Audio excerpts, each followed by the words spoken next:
Hello दोस्तों, आज मैं फिर क्वेश्चन लेके आया हूँ आप लोगों के लिए।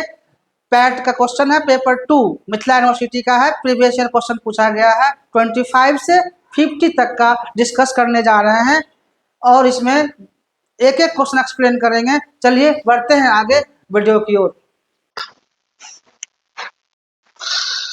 क्वेश्चन नंबर 26 क्वेश्चन नंबर क्या है? तो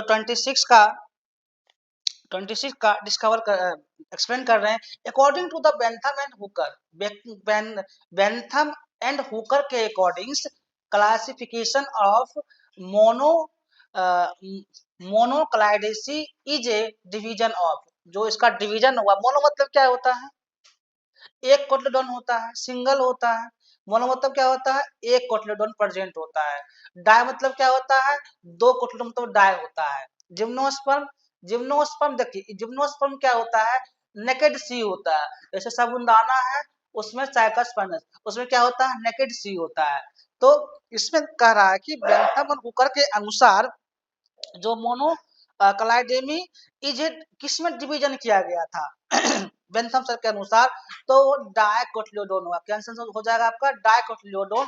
डाई मतलब दो कोटिलेडोन प्रेजेंट होता है। This is the right option. Question number 26 में आते हैं। 26 क्वेश्चन नंबर क्या है? Reclamations and little leaf disease caused by deficiency of. यानी कि रिक्लेमेशन में जो लीफ लीफ लिटिल लीफ हो जाता है, किसके किसके कारण कमी कारण हो जाता है? मतलब किसके कमी कारण? जिंक होगा, मोलिब्डेनम होगा, कॉपर होगा, किसके कमी कारण हो जाता है? तो ये कॉपर और जिंक के कमी से होता है। कॉपर और जिंक के कारण, कमी के कारण से लिटिल लीफ हो जाता है। This is right option. Question number 27 का बी हो जाएगा। अब 28 में आते हैं। 28 क्या है? In germinating seeds, in germinating seeds fatty acids are regarded by exclusively in the. जो फैटी एसिड होता है जर्मेटिक सीड में, किसको रिगार्डेड करता है? अंकुरित बीज में फैटी एसिड एक्सक्लूसिवली रिगार्डेड होता है। मतलब किसमें रिगार्डेड होता है? Fatty acids. तो आपका इसका हो जाएगा ग्लाइऑक्सीसोम्स। ग्लाइऑक्सीसोम्स में ये फैटी एसिड में रिगार्डेड होता है। This is the right answer, आपका बी हो जाएगा। अब आते हैं क्वेश्चन नंबर 29। 29 क्या है? Global agreement in specific controlled strategy to reduce the release of ozone depleting substances was developed by। जो ग्लोबल एग्रीमेंट हुआ था, देखिए ओजोन की समस्याएं क्यों होती है? क्योंकि ओजोन लेयर, इसका फॉर्मूला होता है O3। क्या होता है? O3 फॉर्मूला होता है। और ओजोन लेयर पर बहुत सारे देश इस पर वर्क कर रहा है कि ozone layer, thinning of ozone layer, Antarctica में थिन मतलब लेयर पतला होता जा रहा है। इससे क्यों हो रहा है? इसको कम कैसे कर सकते हैं? तो उसके लिए कौन सा प्रोटोकॉल आया था ओजोन लेयर के लिए? जो ओजोन डिप्लेटिंग क्या पार्ट है, तो ये आपका हो जाएगा द मॉन्ट्रियल प्रोटोकॉल आया था। वियना, वियना रायो जेनेरियो, ये तो आपका वर्ल्ड समिट हुआ था। वियना कन्वेंशन, इसमें था प्रोटेक्शन ऑफ ओजोन लेयर, ये नहीं होगा। काइटो प्रोटोकॉल आपका जापान का है, इसलिए आपका जिससे the depression of ozone layer monetary protocol, ये आपका इन्वायरमेंट के सेक्शन से जो पीछे किए होंगे उनके लिए इजी क्वेश्चन बन जाता है। अब आते हैं क्वेश्चन नंबर 30। 30 क्या है? 30 है, which one of the following type of organisms occupy more than one trophic level in pond ecosystem। यानी कि pond ecosystem में कौन सा ट्रॉफिक जो है बहुत ज्यादा ऑक्युपाई करता है, अपना स्पेस को लेता है? तो वो कौन सा है भाई? फिश है। फिश ही ज्यादा ऑक्युपाई करता है। कौन सा? फिश, मछलियां जो होती है ज्यादा। फ्रॉग नहीं होता। फाइटोप्लैंक्टन क्या होता है? पोन्ड इकोसिस्टम का प्रोड्यूसर होता है। सबसे मतलब स्टार्टिंग प्रोड्यूसर फाइटोप्लैंक्टन होता है, उसके बाद जूप्लैंक्टन होता है, उसका स्मॉल फिशेज होता है, लार्ज फिशेज होता है। इस तरह से आपका पोन्ड इकोसिस्टम का प्रोसेस चलता है, जूप्लैंक्टन नहीं होगा। अब आते हैं, यानी राइट ऑप्शन बी हो जाएगा, फिश। अब आते हैं क्वेश्चन नंबर 31। 31 क्या है?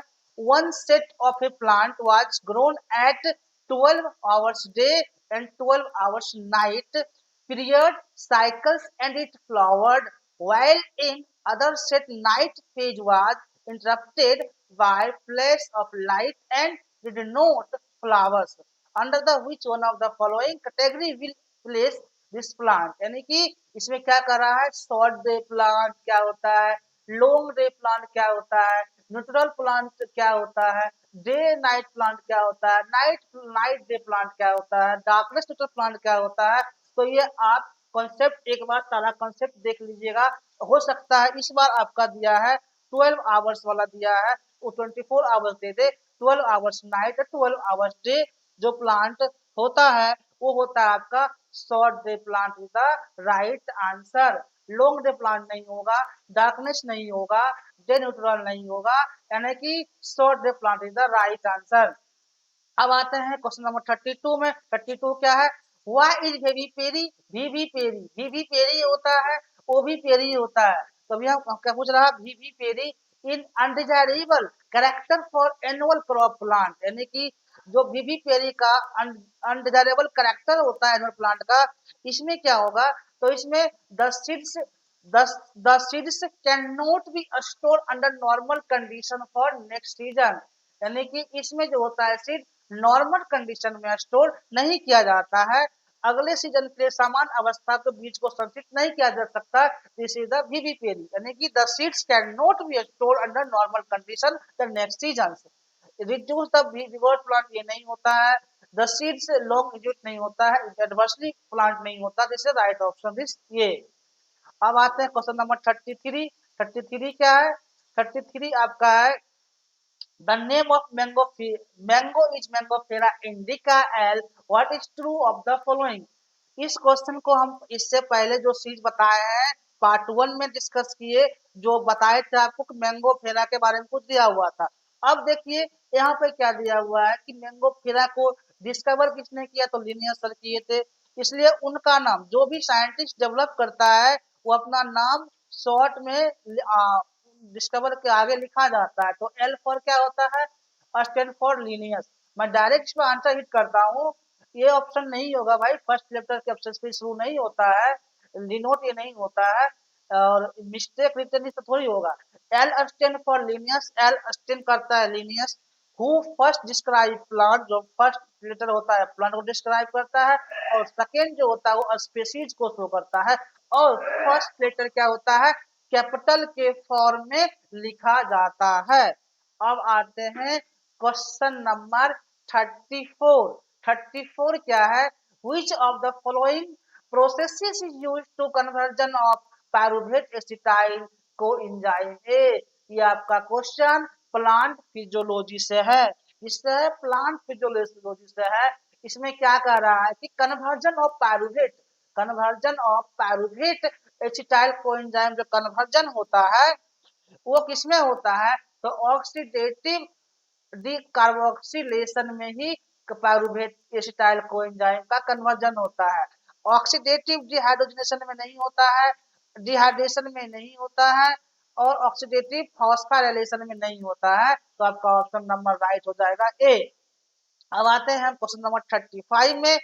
Which of the following is not a polymer, इसमें कौन पॉलीमर नहीं है, क्या पूछ रहा है, नहीं है। देखिए एग्जाम में यहीं पर कंफ्यूज होता है बच्चा, या आप लोग भी होते होंगे कि नोट नहीं देखने के बाद जो है वही टिक मार दिया जाता है। तो इसमें क्या पूछ रहा है कि which of the following is not a polymer, इसमें कौन पॉलीमर नहीं है, तो प्रोटीन पॉलीमर है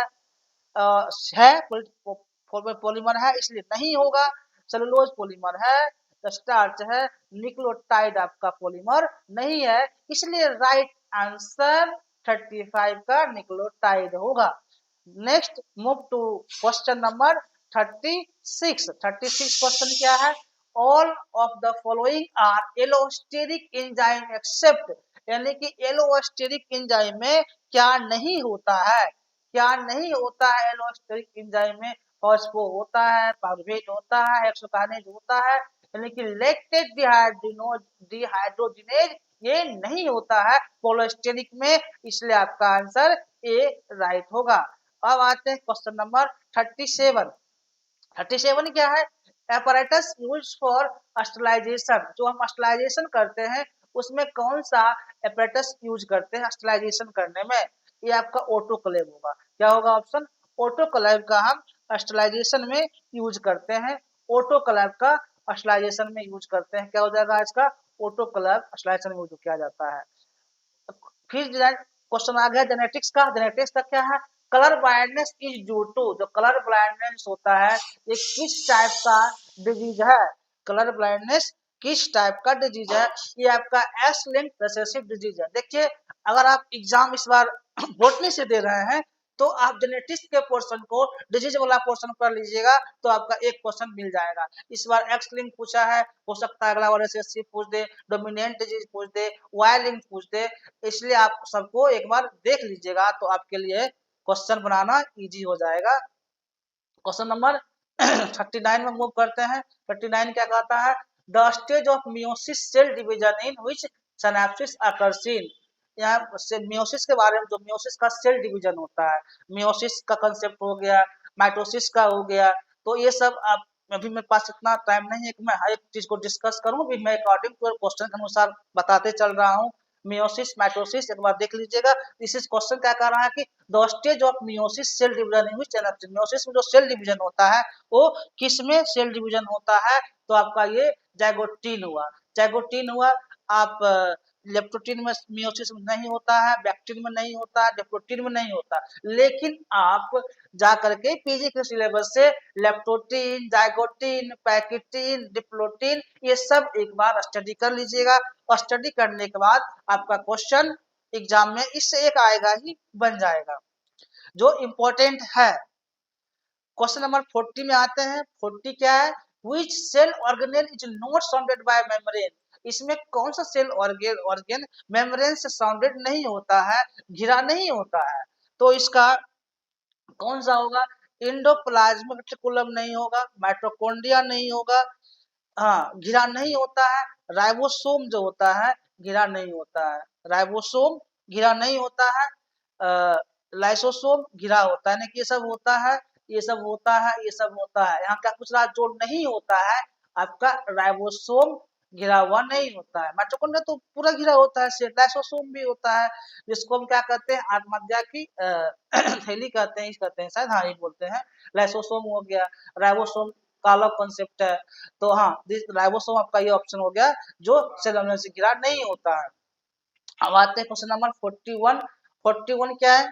41 क्या है? The technique use for isolation of gene. जब हम जीन का आइसोलेशन करते हैं तो किस टेक्निक से हम जीन का आइसोलेशन करते हैं? तो यह टेक्निक जो होता है आपका सादर्न ब्लॉटिंग के टेक्निक से हम जीन का आइसोलेशन करते हैं। किससे करते हैं? सादर्न ब्लॉटिंग टेक्निक से जीन का आइसोलेशन करते हैं। अब आते हैं क्वेश्चन नंबर 42। 42 क्या है? Question number 4। What is the forest cover to be maintain as per national forest policy 1988? 1988 के अकॉर्डिंग कितना फॉरेस्ट कवर हमारे इंडिया में किया गया है? व्हाट वाज द 1988 रूल्स था, नेशनल फॉरेस्ट पॉलिसी है, maintain as per national forest policy 1988। तो इसका हो जाएगा आपका, देखिए ये याद करने वाला क्वेश्चन है, याद रहेगा तो बनेगा, याद नहीं रहेगा तो नहीं बनेगा, जो सिंपल ही बात है। 67% आप एक बार जो अभी रिसेंट रिपोर्ट है फॉरेस्ट कवर का उसको देख लीजिएगा कि 2010 में रिपोर्ट क्या आया है, 88 का ये पॉलिसी है, उसके बाद जो पॉलिसी आया है उसमें कितना रिपोर्ट है फॉरेस्ट पॉलिसी का, तो आपके लिए ये इम्पोर्टेंट हो जाएगा। यानी कि this option is 67% for hills and 33% for plain. This is the right answer. 33 नहीं होगा, 17 नहीं होगा, नंबर तक नहीं होगा। अब आते हैं क्वेश्चन नंबर 43। 43 क्या है? The class of genetic element that can change their isolation within a genome are called. जब जेनेटिक एलिमेंट का हम आइसोलेशन किया जाता है तो क्या चेंज होता है? जो चेंज होता है वो क्या कहलाता है? जीनोम, जो जीनोम चेंज होता है वो जीनोम को हम क्या कहते हैं? चेंजिंग जीनोम को, तो उसको जीनोम को हम ट्रांसपोजोन कहते हैं। इंट्रोन नहीं कहते हैं, एक्सोन्स नहीं, सिस्टोन्स नहीं, एक्सोन्स नहीं, उसको हम जो जेनेटिक एलिमेंट में चेंजेज आता है जीनोम में, उस जीनोम को हम ट्रांसपोजोन कहते हैं। क्या कहते हैं? Transposon is the right option. Then move to next question, pick the odd out. क्या पूछ रहा है इसमें सबसे अलग क्या है, सबसे अलग के बारे में आपको पूछ रहा है, सबसे अलग क्या है, A DNA, C DNA, Z DNA, B DNA. तो इसमें सबसे अलग जो आपका होगा सी डीएनए होगा आपका, ये बी डीएनए नहीं होता है, जेड डीएनए नहीं होगा, ए डीएनए नहीं होगा, बल्कि अलग क्या होता है आपका सी डीएनए सबसे अलग होता है, ऑड होता है। अब आते हैं क्वेश्चन नंबर 45 में। 45 क्या है, 45 द फंक्शन ऑफ बीटा सब unit of polymerase is. Beta सब यूनिट का काम क्या है पॉलीमरेज का, यही क्वेश्चन पूछ रहा है। तो इसका हो जाएगा कैटालाइटिक बाइंडिंग। जो कैटालाइटिक बाइंडिंग होता है यही आपका बीटा पॉलीमरेज का फंक्शन होता है। This is the catalytic binding is right option, catalytic binding. अब आते हैं क्वेश्चन नंबर 46। 46 क्या है, which of the following is type of RNA involved in protein synthesis। यानी कि इसमें किसमें आरएनए इन्वॉल्व होता है प्रोटीन सिंथेसिस में। क्वेश्चन बहुत ही इजी है और क्वेश्चन ये भी आपका जेनेटिक्स का है। क्वेश्चन किसका जेनेटिक्स का है, तो आरएनए। आरएनए क्या होता है, राइबोसोमल आरएनए होता है, सिंगल आरएनए होता है, ये होता है वाई और ए बी। यानी कि आपका ऑप्शन हो जाएगा आरएनए, जिसमें प्रोटीन सिंथेसिस इन्वॉल्व होता है, सिंगल आरएनए होता है आरएनए। अब आते हैं क्वेश्चन नंबर 47।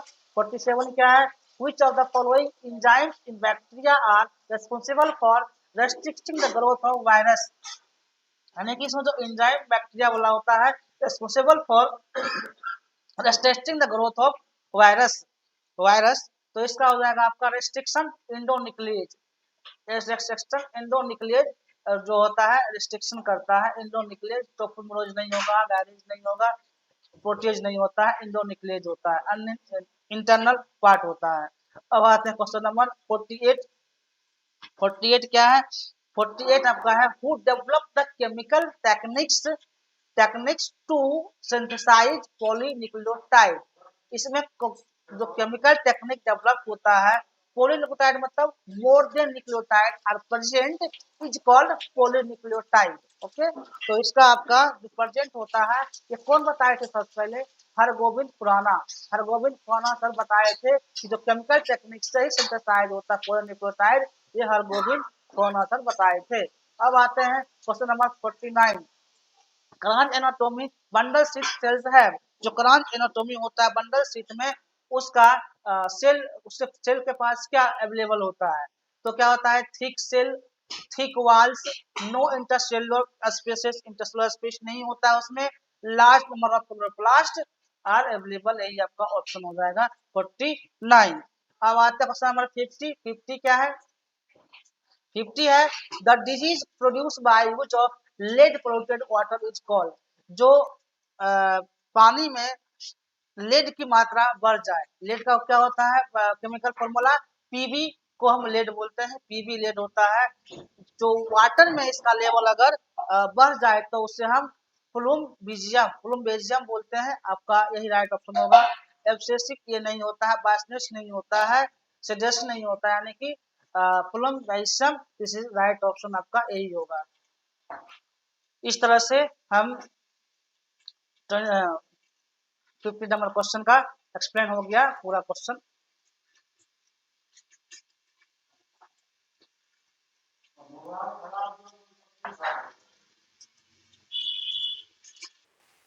आखिर हमने 50 तक क्वेश्चन एक्सप्लेन कर दिया है, और इसमें आप लोगों को जहां भी कंफ्यूजन होगा आप हमें कमेंट बॉक्स में कमेंट कर सकते हैं। जिन लोगों को इसका पीडीएफ चाहिए हमारे क्यूआर कोड पर स्कैन करके डाउनलोड कर सकते हैं, या जिनको पीडीएफ चाहिए लिंक पर जाकर डाउनलोड कर सकते हैं।